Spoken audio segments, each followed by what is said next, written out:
Hey, what's going on, Weavers? Tim here again, and today we will be making a Paracord Dreamcatcher keychain. Now, if you aren't familiar with Dreamcatchers, they are objects from Native American and First Nations cultures that are traditionally hung over a cradle or bed for protection. Now, I won't get too into the history of this, but I will have some links for further information in the description box below, and I highly suggest you learn a bit about the history of this object before making one, as you'll appreciate it so much more. But anyhow, we're making a keychain version today using paracord, so let's get right into it. In terms of materials, I'm using some 550 paracord, microcord, and a large key ring. With my first length of paracord, I'm going to start about 4 inches or 10 centimeters in. And with the longest running end of the cord, I'm going to start wrapping the cord around the key ring. Notice I'm also starting where the thinner section of the key ring is, and keep the wraps nice and tight and make sure the cord isn't twisted. So I'm wrapping away from me, and I'm just going to keep wrapping my way around the ring until I reach the other side. So that now I have both my running end and standing end right next to each other.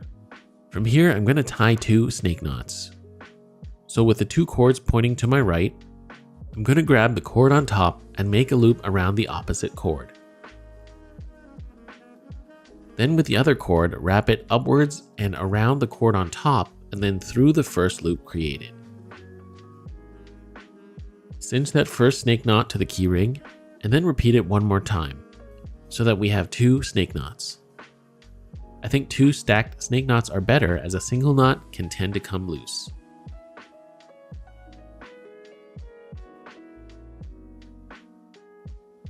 From here, I have 2 ends of my paracord, and with the longer end, I'm going to form a bite and bend it back towards the opposite shorter end.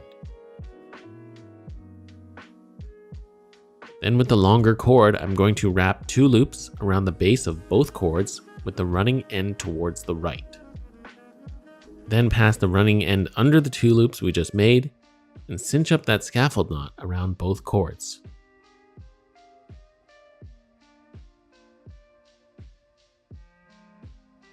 With this knot tied, you'll notice that the knot can slide up and down around the opposite cord. Next, we're going to trim some excess cords. I'm going to trim the short end of the cord we just tied the scaffold knot with, and then melt it with my lighter. I'm not going to press down on it. Then I'm going to slide the scaffold knot towards the snake knots. From there, I'm going to pull the loop down so that I can now snip and melt the other excess cord that's in between the loops. So now we can move on to the microcord section of the Dreamcatcher. With my microcord, I'm going to anchor the cord to the keyring with a clove hitch. I'm going to loop the microcord around once, then do a second loop going over the standing end, and then pass the short end under the standing end of the second loop one more time. Pull tight so that the cord stays in place. Now I'm using a lacing needle just for clarity for this part, but you don't necessarily have to. From here, I'm going to make a half hitch knot 4 loops away from my anchor point. Just go around the back of the ring and come out to the left of the standing end. I'm going to repeat the process going around the keyring, and I'm going to do my best to space them out evenly, so that I have 5 points going around my keyring.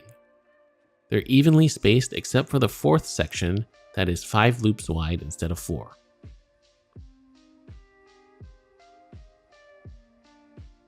Now once I get back to where I started, I'm going to make the 5th half hitch around the clove hitch we started at. To continue, I'm going to do a series of half hitches again over the middle of each section of microcord created by the first pass of half hitches. Just do the same half hitch knot around each section, and try to keep the half hitch in the middle of each section.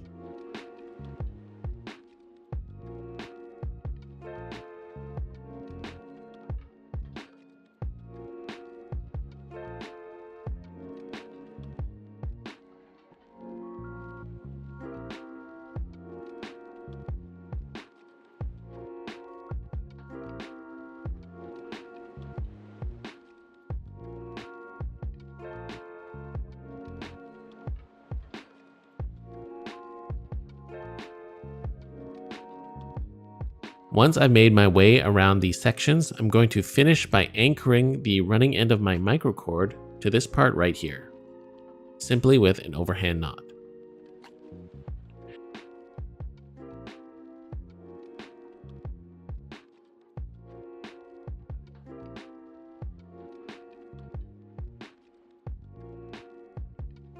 Now we can snip and melt the ends of the microcord from where we anchored our cord,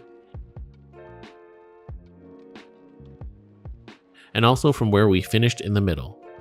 Be very careful when melting the cord that's in the middle section, as you don't want to melt the surrounding microcord.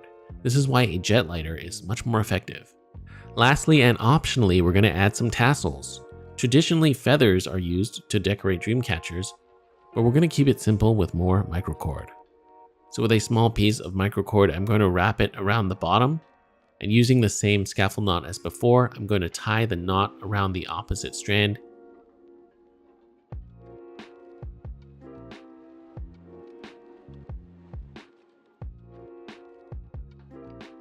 Cinch it up to the keyring right where the bottom of the keyring is. And I did this a couple more times to the left and right of the bottom part, so I have 3 tassels in total. And then from there, I can snip off the excess to determine the length of my tassel.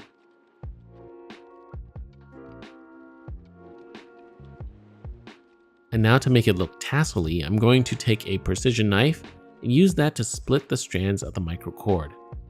I'm using the dull side of the blade to pull it through and separate the fibers.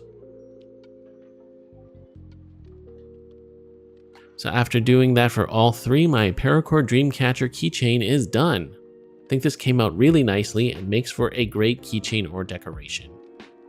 So that is all I have for you today, and I hope you all enjoyed this video and found it useful. I want to thank you all for watching, and a huge thank you to all my Patreon supporters for making videos like this possible. If you want access to exclusive content and the Weavers of Eternity Discord, want to support the channel directly, please feel free to check out my Patreon page. You can join for as little as $3 a month. You can also support the channel by liking the video, commenting, and subscribing. If you enjoyed the content here, please feel free to check out what I have to offer on the rest of my channel.